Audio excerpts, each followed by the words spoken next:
Hey everybody, this is Rod. I'm with James Klippel. Hi James, how are you? Now, Hello.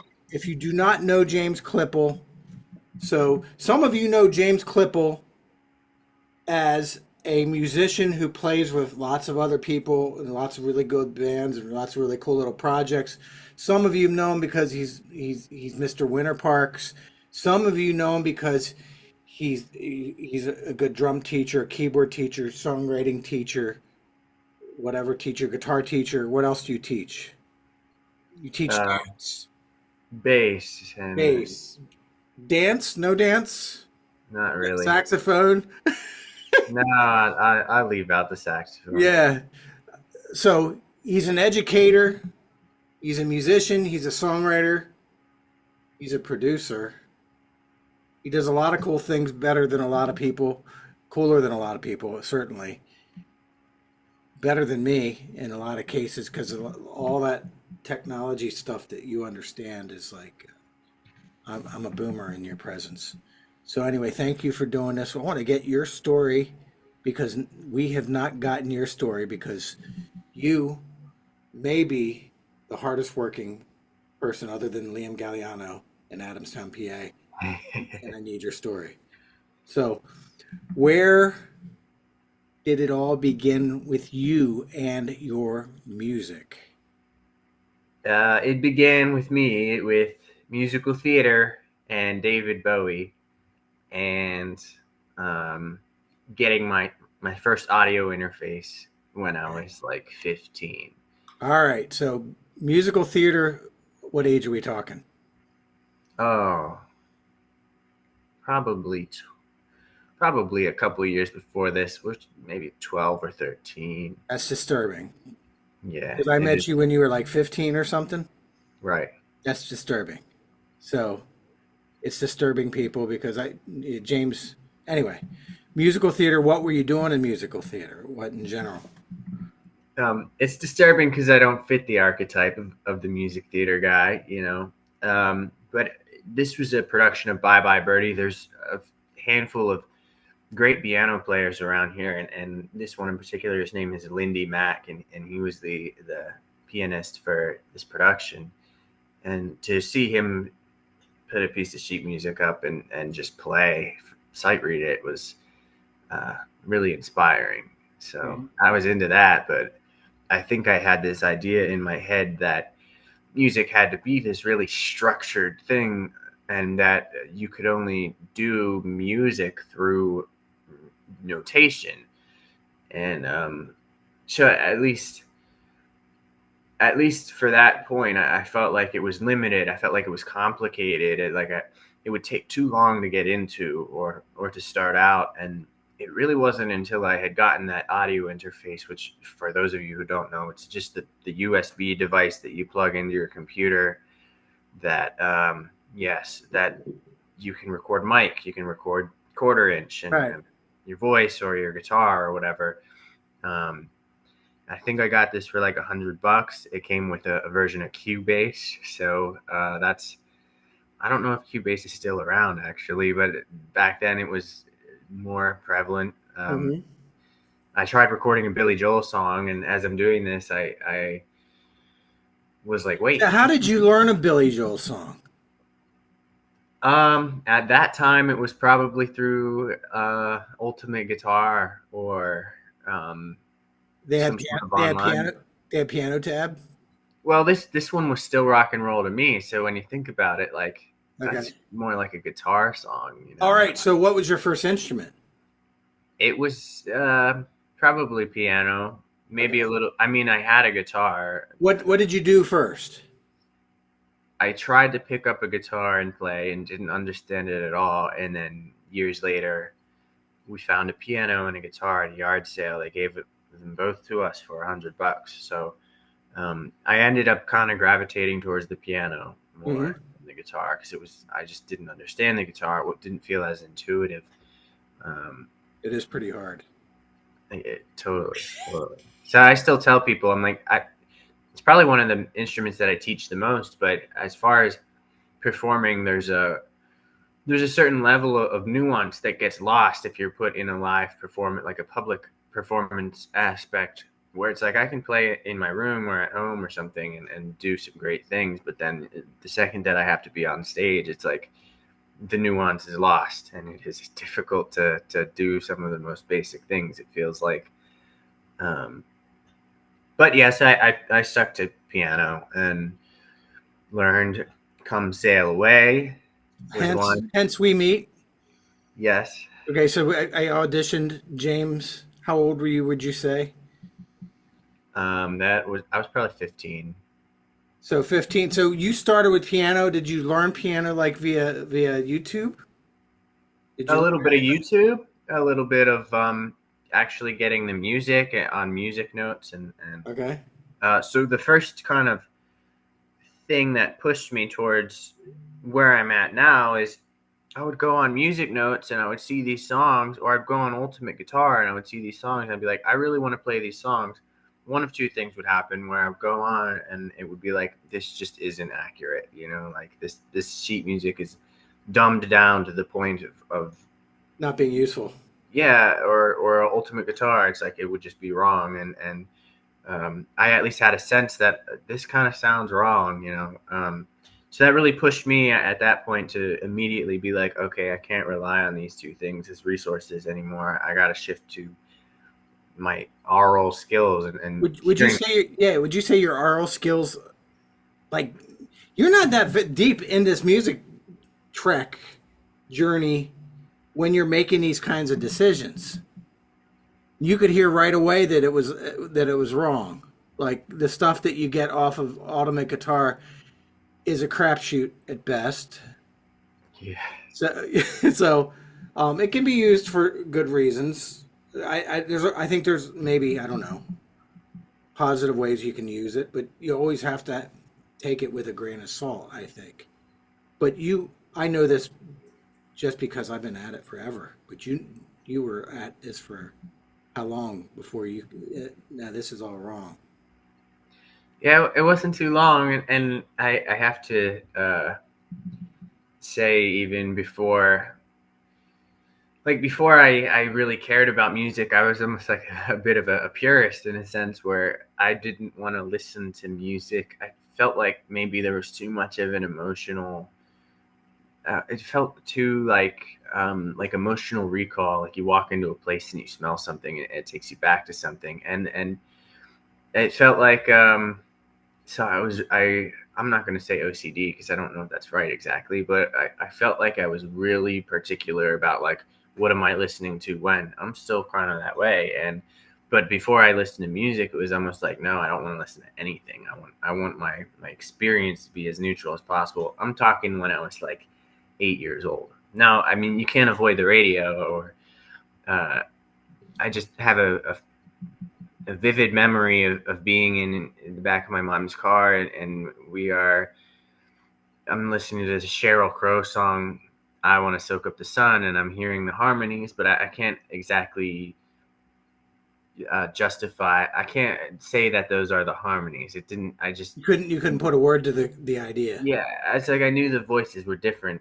So that is to say that there is a level of innate ability, although on the educator side of things, I'm very convinced that this is something that you can develop at your ear. And did I have a bit of an advantage?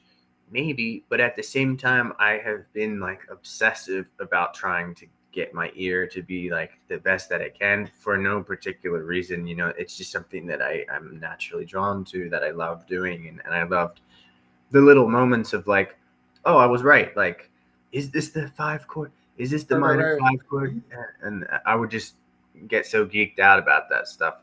And so I just kept building on that. And by the time I was in high school, it was like the teacher there was kind of having the music class do like an ear first kind of thing where we used solfege and we identified chord qualities. And I think that was, by then I was already doing it for a little bit. And so that just made everything better. And the repetition helps you a lot. Yeah. but I have to admit that there must have been a level of intuition in some level for me to be like, okay, this sounds wrong. Right, In right. my experience teaching other people, I'm like, you can tell the difference between someone that doesn't understand when something sounds wrong, someone who's somewhere in the middle, and then someone who gets it, you know. And but all of these, from no matter where you start, you can get better at it for sure. So you had okay. So you learned some of this stuff, Billy Joel, and then you learned to Come Sail Away. And then how did you went to? Did you go to school with AJ? Is that how we met?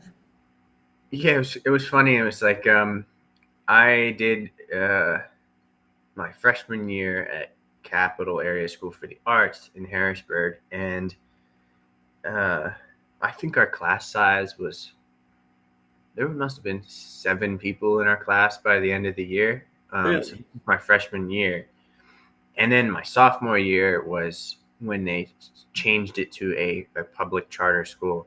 Okay. So in my freshman year, it's like you had to pay the money and you had to get a referral or whatever to get in, and then the next year it was like they opened this up, and so now the class size jumps to 20 people. But I had already had a relationship with my music teacher then, and he says on the first day, he's like, James, you gotta come in and meet this guy.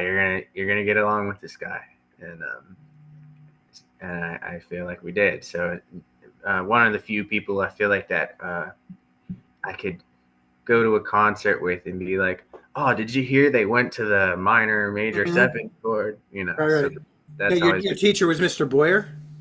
yes, Okay. So he needs a lot of credit in your upbringing, your musical totally. upbringing, as much as anybody.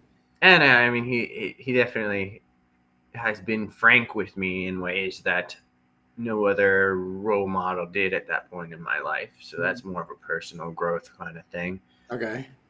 Just keeping me in check and saying like, uh, get focused here. Don't hold yourself back. And hundreds of people could tell me that, but you gotta. Any one person that tells me that is certainly going to. It's another drop in the bucket, and the bucket is going to be an outpouring at some point. So, Mhm. but anyway, so yeah, that was a big influence, and I felt like I was able to carry that ear and at least that kind of musical foundation over. And AJ got me playing. Our first gig out was at a Elks Club or something in Carlisle. So With who? fish out of water. This was our band called Rhythm on Main, Okay. and then we had a different drummer going into it. But then I think the second rehearsal after I joined, it was like at that point the weakest link was the drummer. So then enter Logan Bedard, and Hmm. so the rest is history there. Yeah. Yep. Who was playing bass? Greg Gavazzi. Greg Gavazzi. Okay. I remember. Yeah, Yep. I see Greg every once in a while. He's a good guy. I forget what he's doing, but something really cool. like finance or Yeah, something. yeah, no, but he's cool. He's a cool dude. So, so when you got to Perfect Fifth, how did that happen? I'm pretty sure you recruited me Okay. through That's AJ. I'm probably a pretty sure. Terry Selders thing. I don't recruit anybody, but Okay. I Oh, I didn't don't know. recruit. I don't know. You definitely No, I recruited me. wanted, I wanted, I wanted to have a keyboard player certainly, but I didn't go out recruiting people. It was like that was a bigger. There's a bigger thing there, the bigger architecture. Possibly, Yeah. possibly, Did and I and want a keyboard player? Yes. If anybody is interested in helping me recruit people, I'm all about it. Anyway, go ahead. So you were recruited. I show up and you got me with the chart to Cantaloupe Island by Herbie Hancock, and Okay. trying to play it note for note there, and I'm like, it would have helped in retrospect. I'm like, it would have helped me to just listen to the song, but I was just trying to do it off of this chart here, and eventually I did go and learn the actual part. But um, so that's the first experience I remember. But for those next couple of years, it was a big mishmash of how do I, what is it like to perform? What kind of things do you need to do on the spot, and how do you need to handle the musical situations, but then also the other situations like professionally or Person, semantically. or personality wise too, because like, you get out there and you're playing with personalities, and we There are start. a lot of personalities. I'll say egos. There's a lot of egos, Yes, and including but our own. mine as well, yeah. Yeah. So uh, that's perhaps a bigger part. If anything, now I'm 27. It's like now the thing that I think about is it's like there's a lot of musicians that get by and are successful more based on their personality than their musicianship. And I'm thinking of a drummer right now, and it's not even that he's a bad drummer. He's a great drummer, but I'm like, there's probably better drummers, but it is more important that he's like a good person and an uplifting person. Even in Good this, energy. yes, even in this rehearsal yesterday, he was like, it's always good when someone can be like the driving, positive voice of reason in a rehearsal or Yeah. in any situation, I suppose. Um, that means more than anything. Morale is more important than anything, I All feel right. like. Right. So we Cantaloupe Eye. What else did we go into? Like what over you were the in the all star, what we called the all star band at Perfect Fifth, and I was kind of, you guys were like everything that we brought the jazz in, we brought the R&B in, we brought some rock in, we brought some blues in, and what stuff did you think I was full of BS over? I want to know. Well, nothing really. I think it was a great experience to just get into the practice, the collaborative um, headspace, and I really think like it's great that you're doing that then and you're doing that now and for however long you've been doing it and facilitating different groups. Like I know you have one right now that is called Overdrive. Is that right? All right, right, right. That's your current one. Mhm. But you've been doing this for years, and I think it's really helpful to kids because the most important thing you can do in a learning experience, I think, is play with other musicians and have to work with other musicians. And sometimes those are complicated things, like going back to the rhythm on main thing, it was like that was a second rehearsal. It was like it was not an easy conversation to have to kick the drummer out and replace him. Mhm. That those are things you don't want to have to do. Right. Um, I have been kicked out of things. I'm sure it has not been easy to for those people to have to do that towards me, and likewise. So it's like Right. um, at the end of the day, having those challenging situations, whether it's personal or it's musical, I think you're going to learn more than the guy who's like sitting in his room writing songs all the time, or Or making. or just or the idea of I'm gonna I'll get to playing with people when I get really good. Not understanding that the way you get really good is by playing with people. Right. By in I'm a other bit of words, a culprit of that right now, I would say. Not necessarily with playing with others, but kind of branching out towards Philly. I have this fear of like, well, I'm a seven as a keyboard player in Central PA, but if I go out to Philly, then I drop down to like a three. um, these are these are not necessarily the truest thoughts, and what are you going to do? You should still expose yourself and go immerse yourself into that community. Otherwise, you're not going to tether to that level. I don't think there's any other way to do it. So Mhm. maybe a little bit of delusion there on my part, but just thinking about that. So And what makes you say you're a three?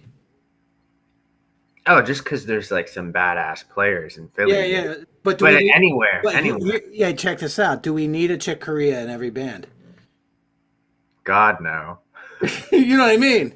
It's a lot of the things we're wasting. I don't say wasting our time. He's an inspiration. Uh, so, um, Herbie Hancock, whoever it is, they're inspirations. But if you don't attain that, doesn't mean you're a 3. In other words, sometimes the best stuff for you, the reason you'll get the gig is because you're adaptable. Like as you were saying about the drummer, you're adaptable. Yes. You I may think not be you may not be able to solo over giant steps, but that may Mhm. never ever in a month of Sundays ever be a thing that's going to stop you from getting the gig. Yes. And then I think of the Quincy's and I'm just thinking of Quincy Jones where I'm like, I actually don't think I've ever witnessed this guy playing an instrument. Like, I know he plays trumpet, but I'm like, I've never Right. seen this guy actually play an instrument, but he's a Being like a visionary is his instrument, one of his instruments anyway. I think he stopped playing. He stopped playing trumpet after a while. He had some sort of brain aneurysm, and to the way you hold your breath. And I'm not a trumpet player, but yeah, it's got to be tough. But what I do know about trumpet is if you stop playing it for even one day, then you start right, to lose your chops. So right, it's right, like, yeah, yeah. yep. All right, so you left school. You went to Millersville for a brief stint. How was that experience? I went to Hack for a little bit. Maybe took a gap year. Was like, what am I gonna do here? I almost went to UArts in Philly. Rest in peace, UArts. But Right. and then I was like, okay. I kind of let myself get talked out of it. But in retrospect, I'm like, that would have been a great networking op. But Millersville was not. It was pretty far under that, I would imagine. But I won't know. I've met a lot of cool people at Millersville for sure, and in other words, I was not going to any college to learn anything in a way, at least learn anything musically. It's like the first 3 years of Millersville is going to be covering material that I have been doing for 5 years. I even remember there was a point where they were not going to let me back out of this one class so I could go and host this open mic down the, down the street at Mexitali. And I was like, wait a second. So you want me to like spend $1,200 per class so that I can not go and do something related to the music industry and make money and be able to eat as a result? That's what happened to me. Thursday nights it was jazz band rehearsal. I couldn't teach on Thursdays because I had to make jazz band rehearsals. I loved the jazz band. I loved the experience of it, but I was done at 2, and then I had wait around for five Yeah. hours, and then you had the rehearsal, and then I get home at 9:30 at night. Done at 2, home at 9:30.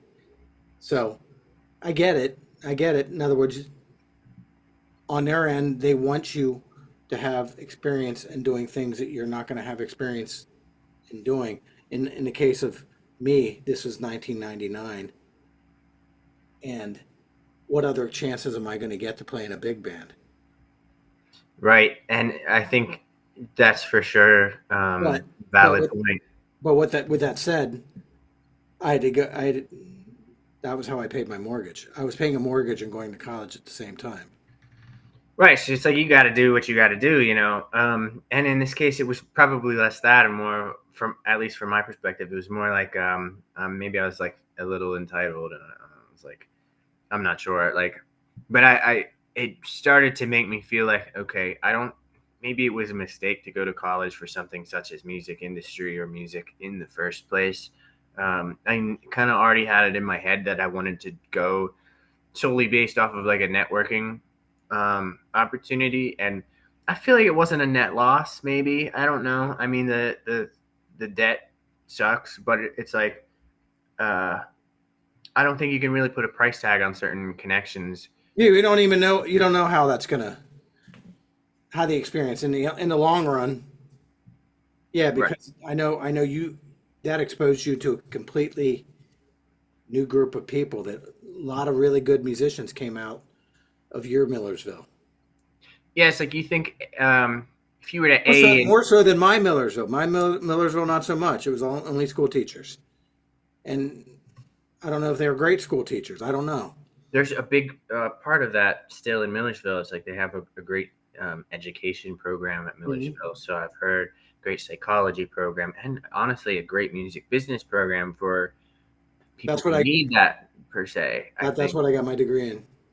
Um, and although, so it's like, yeah, you can't really quantify like how connections are going to impact your life in the long run. But if I were to compare side by side a timeline where perhaps I moved to Lancaster, PA, and didn't go to Millersville versus going to Millersville, it's a little bit of a catalyst to your community. And I Hmm. think just being part of that was able to get my name into some people's heads, even though I know it was in some people's heads already, but it really helped, you know. Hmm. And so it's now it's like wherever I go, there's people that know who I am that I don't. It's gonna sound terrible, but it's like I feel like there's been a lot of people that come up and they know who I am, and they're like, "Oh, you're James, you're Winter Parks or whatever," and I'm just like, "Hello, like, You're famous. You got a Facebook page. oh yeah, right, totally." Well, that is the thing. That is the thing. All right. So when did you start this whole like? Okay, so we're all as far as everyone else knows, you're still just a keyboard player. Yes. So the whole multi-instrumentalist, multi-language. When I, you're not just a. I don't. I don't even know what kind of music. Dream pop. I don't even know if that's a thing. In other words, I know you have your music, but you're not just that. So when did you start branching out into other instruments? Because you I do think all kinds of stuff, and when you're as a bass player, you're as adaptable and as good as anybody. And it's weird because when I met you, you weren't playing bass at all, and it wasn't Yeah, like, I think a good tool to have is to know what is to know what's appropriate and to have these critical listening skills. And I think it all starts with the ear first of all. Like self-editing. yes, and Really. but touching on the genre thing really quickly, I I think like the other day someone asked me what's his name, Eduardo from Carlos Elliott's band and Hmm. Bobby Gentile's band. Right, right. We were in the studio and Bobby's like, okay, go play something to get a sound check on the drums so we can hear the full kit. And we're playing, and we go through, and I was just playing like a whirly, and he was playing the drums, and we did like a little 5 minute jam or something, and I probably went through like 10 different key signatures, and I got 10 different styles. We went through all these different things, and it's like I couldn't remember 1 second of it. But afterwards, of course, he asked the question. He's like, what is your genre, like what is your main like style of music? And then I just proceed to ramble for the next 90 seconds because I really don't know, you know. It's like I think I'm trying to be as diverse as possible, but ultimately when that comes together, it's like I can't say that it's jazz or anything, you know. It's like I'm taking bits from each thing that I could have ever possibly listened to, you know. And I think it's almost like there's a South Park episode where they kind of like predicted the future of like what our race will become as humans. Like this, we become this like kind of middle skin toned, racially ambiguous. Like we Right, all right. breed into one race, and I feel like we're kind of like hitting that point with a lot of music where we see more and more artists that are, unless they are being intentional about fitting into one genre, it kind of is like this mishmash sort of thing. Unless you set out and you're like, I'm gonna do a rock thing, or I'm gonna do a like a pop thing, then it's like uh, Or like rock cover band or funk band or it's like unless you're intentional about the genre, I feel like right. in some way it's like we all are kind of this melting A pot. mixture of all. Yeah, yeah, yeah. Okay. But anyway, so that's can't remember what you were saying after that. Oh, the multi instrumentalist thing. I guess well, it was always there, you know. I guess for me, I just couldn't focus. You know, there would be one point where I'd be playing the piano and I would like get frustrated with it mainly, and then I'd be like, maybe I'll pick up the guitar today instead. And it felt like at some point it seemed important to try and copy different things in recordings and try to have that multidisciplinary kind of skill. And for me, I've always been drawn to the I don't want to use the name Mark Ronson because he's honestly the worst example, I feel like, of one of the producers behind the scenes. Because I mean, he's a great producer and everything, but there's other people, Kevin Parker, or like his name is escaping me, um, Jack Antonoff, or like this person McGee, all these guys who are like these sort of behind the scenes for bigger artists and kind of put everything together. You know, I was drawn to that Brian Eno, or even artists that kind of secretly take a producer role in other projects. So like thinking of Joni Mitchell, where I'm just like the multifaceted aspect, or Peter Gabriel, or any of these guys. Daniel Lanois. You ever heard of him? He does a lot of. He did the U2. He does a bunch of stuff. Really weird, cool, weird record producer. Yeah. Yeah. So So it's coming from that perspective. he and Brian Eno kind of travel in the same circles. Gotcha. Yeah. Just coming from that perspective of wanting to. Now the landscape has changed, unfortunately, but it's like at least back when I started, it was like I really was into that. Like I would love to be the producer, the engineer, or someone that can take a songwriter's guitar chords and voice and turn it into this fully produced Orchestration. thing, you know. And unfortunately, I feel like in my whole career, I've really only done that with maybe two people, 2 or 3 people. Well, I don't know, two to five people, perhaps at Earth least. Dog. All right, so I guess the list grows longer. Yes, Big deal. It was a orchestration. It sounded like a whole orchestra working into a metal anthem. right. Your contribution was absolutely central to everything of that because people don't know what we're talking about. Tim Fling writes comic books, writes music, and the music and the comic books go together. We collaborated with Tim and James. His part in this is he did all the orchestration. He was the orchestra part of it, and I was the metal shred guy and the classical guy and all that. But and the bass guy in some of the cases. Some we got Larry in on one of them, but the orchestration would not have existed. That would not have existed were it not for you. It's not even a thought. Now he's an older guy, so it's not like he's not a young somebody who has written their song and needs somebody to work like what you were envisioning. So Yes. Now there's a level of imposter syndrome. Maybe not imposter syndrome. I feel similarly to music lessons as I feel with this aspect, where I'm like, honestly, every time I go into a recording studio, I'm like, this is stupid. This is like so stupid. Like I'll be like, this is a huge waste of time and energy, because we can do. If you are determined enough, then it's like you can pull off any possible thing that you want to do at home, especially nowadays, but even 10 years ago, even 15 years ago, so many artists did this.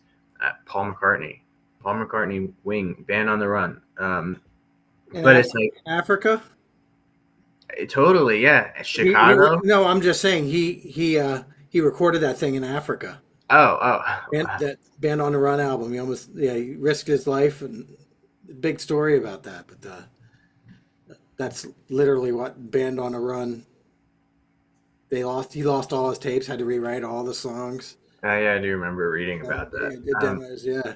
But then think of like Chicago, for example, or think of I don't know. I'm going back to Tame Impala. There's way better examples out here, but so basically, it's like I feel a little bit guilty about even wanting to be in a position of having to sell something to somebody where it's like I really know they could just do it themselves. You know, we're shifting towards a point in our music industry where everyone has to be this like Swiss Army knife, and you have to be able to produce, you have to be able to record your voice, you got to be able to like make TikToks and blah blah blah. You got to be able to do everything basically, and if you don't, then it's like the time or energy that you're wasting is going to set you behind other people, I feel like. And it's like, um, so I really feel like the end goal, I had a different motivation for wanting to be self-sufficient in that regard 10 years ago,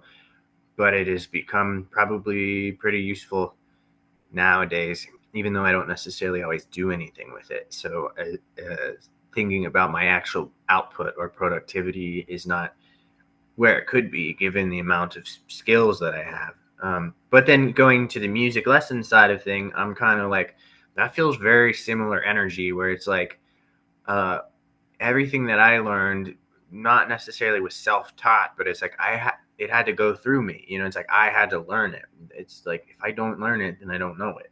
Well, And that's the same as true with everybody.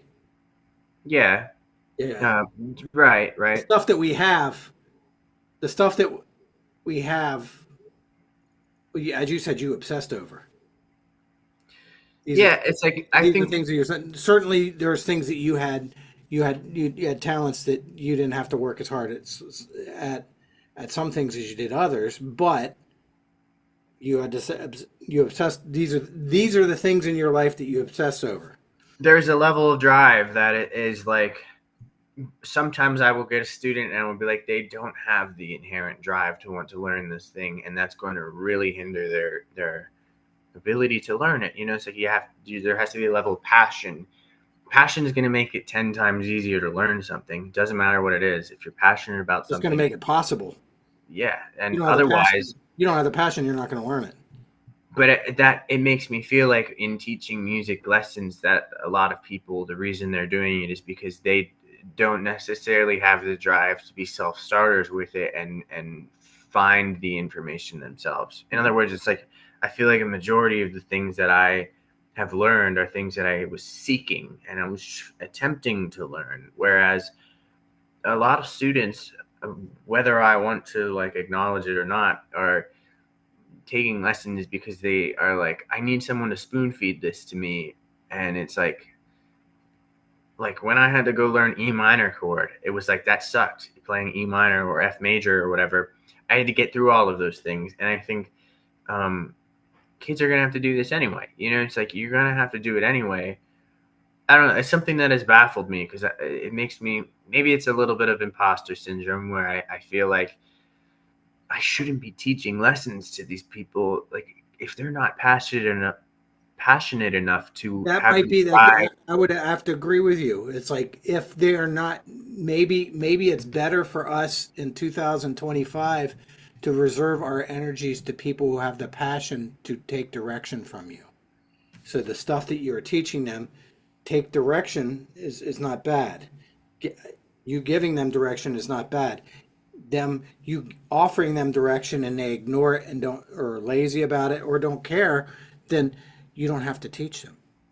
And there's the whole other side of the coin. This is kind of getting meta here, but it's like I feel like, okay, say you are someone, for example, that is driven and wants to learn. It's like if nobody's out there teaching it, where are you going to learn it from? You know, if nobody's out there organizing the resources from which to learn, Right. then it's like it's going to make that harder. So I simultaneously, it's like this split thing where I'm simultaneously like, okay, so music education feels like this thing where my job feels pointless in the sense that people should be driven enough to acquire their own information.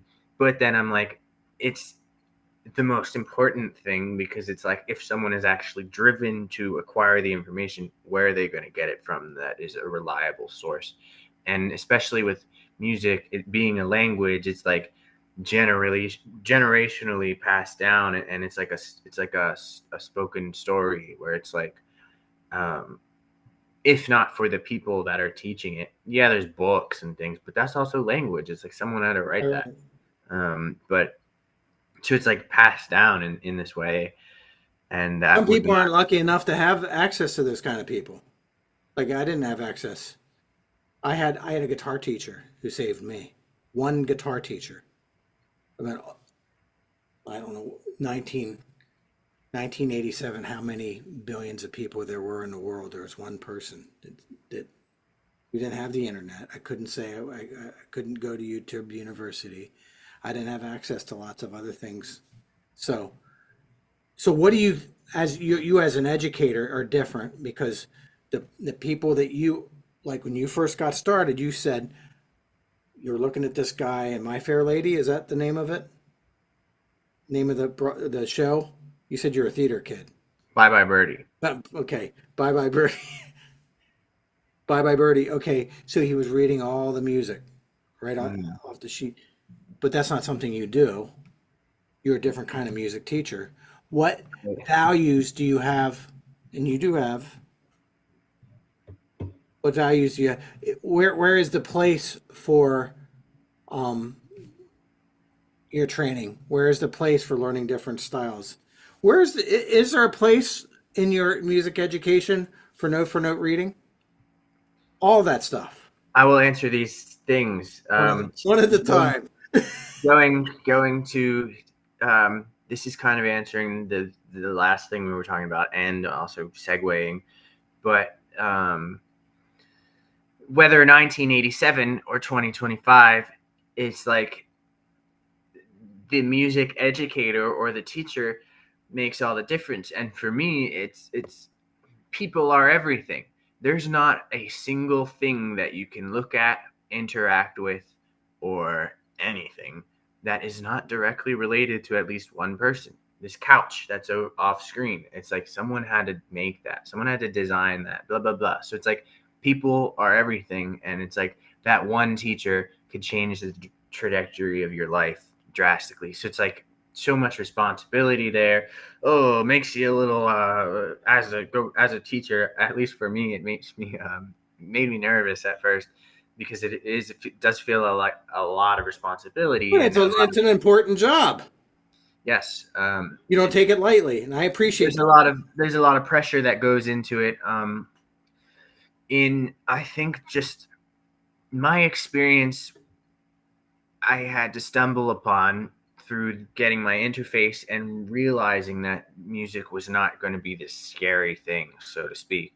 Um, and it's like I really want to take that experience, not necessarily through having an interface to record with, but I really want to take that experience and try to pass on this idea to prospective and new students that it doesn't have to be scary, it doesn't have to be complicated, it's not this rigid thing, unless you're like the Suzuki method, and from age 3 you're like in Or this. unless you're the kind of person who wants to go to Juilliard and the kind of person that lives their life in order to get to the next piano recital. Yes, and in that There case, are there are people like that these days yes, I because of think the of like apps. Connor Rohrer, I think of Noah Gibney, I think of But they're both are examples of taking that discipline and turning it on its side. yes. So I Connor, won't I say don't understand. extreme I don't examples. understand how his brain works because the guy started out as a classically trained pianist, and he is as good of a piano, like a jazz piano player as anyone I've ever played with. And I he's have not noticed. just, and he is not just jazz either. To be fair, like that quality that you like in musicians to play that which is right for the style, musical taste, self-editing. He's able to do that. He's not just trying to make Chick Corea sounds all the time. Right, and not every classical player is like that. I'm going to say that the majority of classical pianists don't cross disciplines like that. So, but when I think about Herbie Hancock, when I think about Chick Corea, when I think about John Medeski, Okay. when I think about, is it Duke Ellington? It's like when I think about all these guys, it's like they had years and years of classical experience early on, I'm not sure and about Duke, but yeah. then at some point transitioning Hmm. and taking this technique and this theoretical framework, Yes. and then applying it in a different paradigm, changing the paradigm. One regret of my life, maybe. I mean, you can't go back and change it, but that Yeah. would have been. I would have loved to. Yeah. So majority of the people that we know that are classical and classically based, that's how they communicate. Like that's how they, in other words, getting to the recital. That's a thing. A lot of Yeah, and playing lot through of notation and being useless without notation and sheet music is that's not, the downside. I'm not saying everyone's not generalizing by any means, oh, but yeah, yeah. um, what You I have to do respect both. about If you're gonna get the classical thing together, if you expect to play with people, if that's even a goal, right that's even a goal, songwriting, getting to play with people, arranging and stuff. If that's even a goal, then you can't just play what's on the written page. now, you might have a classical, very classical headspace where you might be thinking, my only responsibility as a musician is to preserve the music and preserve it through the language, work with my peers and my mentors in the classical space to preserve the original composer's intention with the piece. Like, That is, especially like, notation is not the only thing that you can use in that scenario. It's like you need to be so obsessive about what was the composer's intention with the notes that they wrote here. Is this supposed to be six sextuplets, or is this supposed to be a fast trill? How were they perceiving this? What are the textures and the colors? And it seems like classical is very focused on that. Funny enough, jazz kind of is too, but in just a different way. mhm. Um, but where I'm going with this is the classical thing that scares a lot of people. At least not necessarily classical, but the notation in the sheet music scares a lot of people. Yeah, And yeah. then they think that it's this rigid thing where you have to, this is all that it ever is. And I think one of my values as a teacher is definitely to, if someone wants to be in that classical paradigm exclusively, then I'm going to be like, find a different teacher, straight up, because I cannot respect the classical tradition and the The way it needs to be respected. I am not responsible, and I am Right, not, right, right. I don't have the language. I don't speak the language to be able to do that. I can get you to sight read or read music, but I'm not. That goes way deeper, and it's cultural with classical music Right, right, right. and jazz too. But I think it's part of that culture is experimentation and having different perspectives. And I think that So, is so what yeah. Do you talk about your different perspectives? How many, like say, keyboard players? How many people have you listened to that I'm stealing? Who your influence as a keyboard player? hard to say. Keyboard You player. always bring up Tame Impala. I don't know that. I don't. You He have that plays side of you, keyboard. huh? He He plays plays keyboard, but I think probably as good as me, right? He's he's more of a producer. I mean, right, he can sound bad on and a keyboard. songwriter. Um, if I think there are guitar players that influence my keyboard playing, or I think it's all cross Pollinators. tolerance, but it's like, um, if I have to segregate it, then it would be right now. But It's just say musicians. yeah, big ones is, of course, I'm thinking of keyboard players right now. So Herbie Hancock, John Medeski, Chick Corea, anyone that I don't know the name of on all these recordings that I've heard. So there's plenty of organ players out there that are Larry Goldings. But again, John Medeski is a really huge one, and he's just another example of someone who's taken so many different places and put it in. He's like a big old gumbo of music, and so that has been a huge influence for me. Speaking of drummers, big influence is Josh Eppard from Coheed and Cambria. That was probably one of my earlier influences. So for everyone to understand what Coheed and Cambria means to James, they are his Black Sabbath. You possibly, in a way, Everybody but knows. I don't necessarily. You're I not don't you're know. not fully into the rock thing.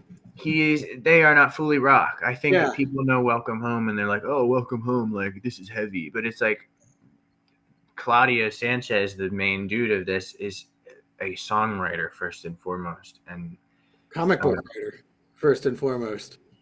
maybe, but really, really a songwriter, Yeah, really a yeah, song. yeah. And and the way that Josh as the drummer complements these songs is feels like the perfect drum part writing. And he even talks about it in an interview. He's like, well, I lived in this music scene in upstate New York where all these heavy hitters were coming through, and I would have to hop on drums and play for them or play for all these different songwriters. So he really focused on learning to play for the song. And so at least he's number one probably in the drum influence, whether I like it or not. But that's a great place to start, I think, because then I don't ever really want to be overplaying unless that is my goal for that evening. But Mark Juliana is a great drummer that explores and is very is almost surgical about the way that he approaches rhythms. But I have to also acknowledge people like AJ, people like Rory, where Rory. So, who is Rory? Who does he play with? Rory's in Street Beans at the moment, but they have a solo project that is just a Rory, and them as a drummer, and them as a musician in general, someone that is creating an energy, creating how far we abstract music from a feeling is neither here or there. But I feel like with them, it's like it definitely changed my perspective looking at things, and where they might not like I remember in language and music class ear training, it's like that was not their strong point, and I feel like they struggled for a moment there, being like, well, does this invalidate me as a musician at all? And then that lasted for a fraction of a second, and then they were like, no, like absolutely not. Like it should not matter what your intrinsic ability is to hear something or tonally or whatever. It's like to be able to understand mood, feeling, context. That's really all it takes. It's like any other form of art, I feel like, or anything. It's like, what even is art? But so a lot of influences, I feel like influences that have been in my actual life, yourself included, is 3 times as powerful as the influences that you might hear on a recording, especially So, getting to so, be around so people. this is something. There's something to be said for personal interaction and education. Yes, You see what yes. I'm saying? It's like we're coming around again. It's like, oh, so And yeah, even physically being in the room watching someone play, you learn so right. much more. Like I've learned more from, like, I think of Bjorn Jacobson, where I'm like, I've learned so much just from sitting across the room, just watching this Right, guy. right. Um, and so lots of influences for sure. Bass influences I can't speak on because I don't know the names of bass players, but I the Yeah. first So, bass line I ever learned was Boogie Oogie. It's like the Janice Johnson, I think maybe. is that a Forget wild, her name. not Wild Cherry? What is the No, name? Taste Why of am I? Honey. Taste of Honey. Taste of Honey. Yeah, yeah, yeah. Yeah, we're Facebook friends. Cool. Me and the bass Uh, player. I don't. Yeah. So I'm a big deal. yeah, that and who's the other dudes? What are their names? He's like, there no note's a wrong note. I can't remember his Victor name. Wood. Victor Wooten. Yeah, yeah. All right. The Wooten family. So Wooten family. Rhythm is the center. But I think they have a liberal approach to music, but Right. it's like that is the approach that I am effectively trying to bring in Yeah. my values. Like it's like this doesn't have to be a scary thing. We don't have to be in this rigid mindset with things. Right. It's like if you want to do anything with music, it's like just start doing it.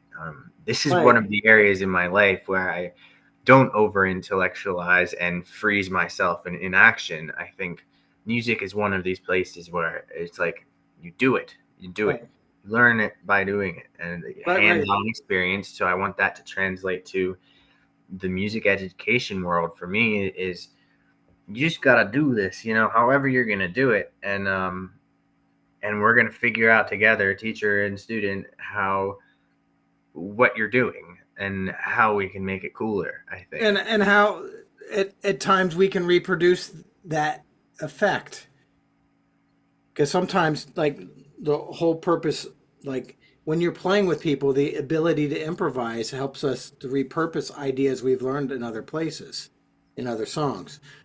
So it's not like classical piano that you learn the exact score. You're learning a thing that can help you elaborate or dress up a set of chord changes or whatever, repurposing the ideas. Yeah, so it's like, let's take uh, do re mi do re. It's like pull it apart, you know. It's like how can we pull it apart rhythmically? How can we make it longer? And this was kind of what I was talking about with Mark Juliana, for example, where he'll take a rhythm or a melody like do re mi do re, and be like, how many different ways can we reshape this? Can we go do re mi do re? Change the rhythm, change the lengths of the notes, you know, and I think these are things that kids starting out are like, I didn't think I was allowed to do this, or I don't know. It's like it's for me. It was like this moment of realization where it's like, I guess I can do whatever I want, especially in the recording world, and that has helped me a lot, So honestly. I think. here's what I say to you an older man saying, this is what you people, this guy understands the doll stuff. You can teach that. Okay. That's a thing. It's like everybody, I don't know. You said it yourself. It's like that seems to be like you need to have that Swiss Army knife kind of thing of learning how not only you got to learn to play the instruments, but putting all the stuff together. We have the technology to do it. Whereas in 1987, it would cost you $50,000 to have a recording studio. Right If you got used stuff, it would cost more if it was new. now, I think about. So you can It do it now. depends a little bit. Like I'm thinking of the Dave Grohl story where he had his 8-track or his what is it, like a 4-track tape recorder. Yeah, And he mine was was a Tascam. Andrew Goebel has it. and Hi, Andrew. overdubbing. So bouncing what we call now is like bouncing something out onto say our 4 tracks, go into a cassette, hmm and this cassette comes back into the other cassette, Crazy ways to make 8 tracks or 4 channels right, down to one. right, Now the mix is baked in there. right. So we got to deal with that, but we're gonna add. Now we have 3 more tracks that we can work with. Yeah. Rinse and repeat. Okay, now we have 9 tracks, or now we have 7 tracks baked in. No, can't change the mix. Let's add 3 more. Then you got 10 tracks. Bake that in, and it was like, But with that, depending on how crafty you can get, you know, I certainly have had an advantage of the convenience of digital audio. everybody does nowadays. It's like I don't It have to sit is, there and cut the tape in there. and here is the thing about learning some of this stuff. With each generation, it gets easier and easier and easier. So it's not that, in other words, it's not horribly intimidating. Because when I was doing it, I was given an hour worth of stuff. Here's this will get you started, and I was at it for weeks and just coming up with stuff. And it's like you can do this. It's like learning, putting together your ideas. It's like 2025, having a doll, digital the audio workstation, having whatever yours is. I like Logic. You like the Ableton, or you like Yes, whatever. I You prefer Ableton. you can get around on anything though. A lot of them are the same. I think the outlier is Pro Tools, honestly. I think Pro Tools is the most annoying one to use. And I think the fact that it's an industry standard is an institution and it's completely pointless. Okay. Especially Avid hardware, which is specifically designed to be works with Pro Tools. It's like, that's all just like, whatever. Use whichever one you want. Reaper is a great, I think that one's still free, but Reaper is a great free one for anyone that's interested. Um, I know Bitwig Studio is free for a while, but it doesn't have great implementation. However, it does run on Linux if you're concerned about data privacy or anything. Um, now I have a kind of a prompt, which is with the brick wall of AI is happening. this is going to change the this is going to change the creative landscape a little bit. I just saw a video last night that it was Peter Gabriel talking about whatever the new technology was going to be at the time, 40 years ago. Um, he would have loved to have something where he could manipulate anything, manipulate any sound, any kind of sound source, or put it in your song.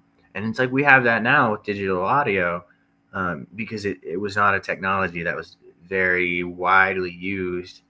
I feel like Brian Eno was one of the first people to start doing weird stuff like that. But now we have that, and it's become central to hip hop, for example, where it's an entirely, if it's like real hip hop, then it's like it's supposed to be sample based. If we're talking like the jukebox out in the street kind of vibe, it's like where you have a sample and you put drums on top of it, a drum loop, and it has gotten weirder and weirder since then in terms of hip hop, but that's bled over into other forms of production. So you say like dream pop, some of those elements are ambiguous. And I even think of Smashing Pumpkins 1979 having a drum loop and having a reversed vocal sample in that main riff. Yeah. It's which like the Beatles did in the 60s. We're not even going to. I ignore the Beatles because so many people have done what the Beatles have done before the Beatles, and it's like Not so much. They had the access. The access. It's like we don't know. We could never know who they brought it. A lot of those tricks they brought to the forefront and to the limelight, right? Well, yeah, and it's in some cases it was complete because they were coming up when the equipment was being invented. So right, the multi-tracking and all that kind of stuff, and you're able to this is this new machine that came out 2 months ago, so a lot of the stuff that they did was innovation. They weren't copying but some of it was music concrete or whatever. Some of that stuff had been done before. Certainly, I'll present this thought experiment where people are on edge about OpenAI, ChatGPT being this new AI technology where you can talk to this thing and it's aggregating all this information that has been scraped off the internet. It's like OpenAI is not the first to do this. We've had this technology for 50 years. OpenAI is the first one to have the commercial resources to take such a large amount of information and do it on such a large scale that the AI actually starts making sense. That's a really rough paraphrasing of it, essentially. Yeah. But it's like we've had this technology, we've had the frameworks for a long time. Just because this large entity who has the capitalist backing and the resources to be able to do it, this is the one that people are going to remember. This is the one that's going to make the most impact. So I think of the Beatles. I think the AI thing is like, and somebody, I'm not going to take credit for this, but like of great, big, huge innovations, the internet being one of them that changed everything. Social media, another big, huge, MySpace, changed everything. And then after social media, I think AI is the latest in line of things that's going to change everything. It's going to change everything. I don't know for the good or I guess it's whatever. It is what it's going to be. It depends on how we see it because it's been around for 50 years and AI is like a media hype term. It's not AI. It's machine learning, which is it's been around forever. Yeah. But it's now being this publicized thing. So, but that's my thought experiment as far as the Beatles go. That's the other thing. I didn't have access to it until 2 years ago. Exactly. 3 years ago. Exactly. Yeah. So I think the Beatles brought something to the forefront that people were not exposed to on this widespread level, even though these things have been happening in people's private home studios or in private places. These classical composers were doing the freaky Revolution #9 stuff before the Beatles. Certainly. Yeah. In 1940. or maybe 49. Certain There's no way for me of knowing because I music could never concrete. see it. I could never see it, I you can't know. say it right because I'm not French, but it was a French art thing that 37 people knew about before the Beatles. But you're right. Possibly. But I'm All right. being very speculative. Songwriting. So Songwriting. When did you get into the songwriting? probably the same time. I can't. The very first It all song I wrote was in high school, and it was because I put on a little drum machine, and I was like, I'm gonna write a guitar part. I'm gonna sing. So all my songwriting at first happened in the DAW. It happened in the box. Trying to break away from that now more. Like I wrote a song last night, and I was like, I'm gonna try and sit down with a guitar it's and wonderful. write. It's lovely. Thank you. And so the songwriting happened hand in hand with the in the box thing, you know, and I realized, oh, I can record my voice, I can record words, I can do whatever I want. So I'm gonna try and write a song and see if something cool comes out. Um, and that eventually snowballed into, at first I was just going to use my name, but then I don't know when I came up with Winter Parks, but it's about being in a parked car in the wintertime specifically. That's the but coming up with a name and a brand for it, and hopefully continuing to refine that and reinforce that brand however I can. It's doomy and gloomy, but that's So how many songs I read somewhere like you're in the hundreds of songs you've written? yeah, definitely got so many songs that are out there, and my limitation is the drums. Unfortunately, I think I get real anal about how I want my drums to sound. So Yeah, that's the hardest thing in any recording for yeah, me. you mute the drums. This is like a mixing thing. It's like you mute the drums and Anything it makes can be made kind of easier, but and you're one of the ones that said, "Hey, you don't have to be that anal about your drum stuff. We can make really cool music with kind of like lo-fi drums." It's fascinating to hear how many records have like kind of bad sounding drums, but then with the full band.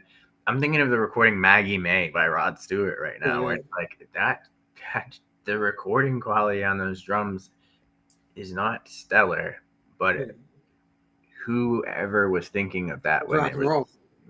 Yeah, yes, the whole thing who was, worked. it was like a hit single, so it's like who Yeah, cares? yeah, and the drum heads were dead, and it was just Very simple. probably Kenny Jones.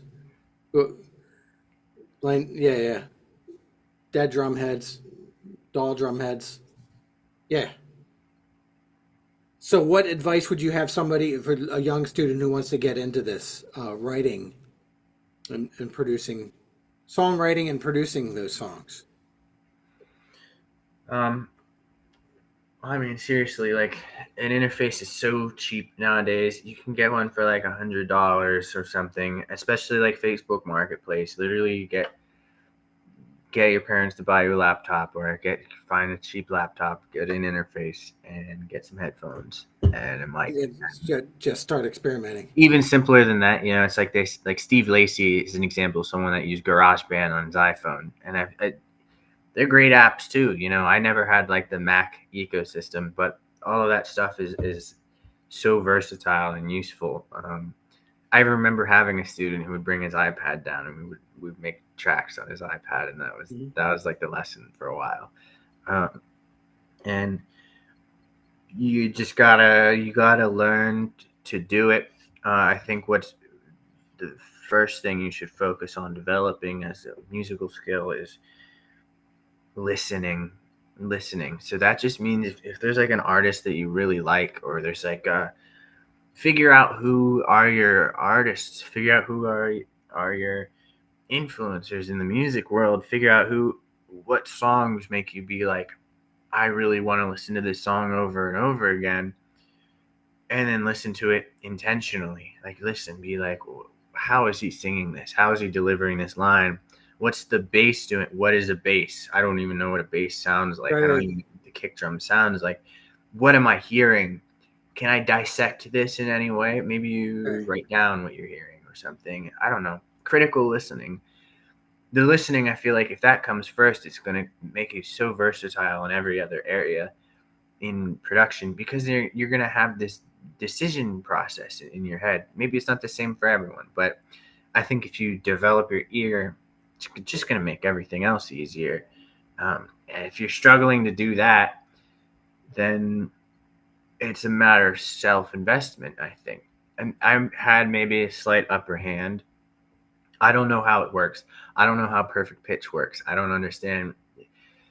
Was it you that proposed? Someone proposed that Rick Beato's son, the way that the ear was developed was by um, kind of feeding him these tones. And What?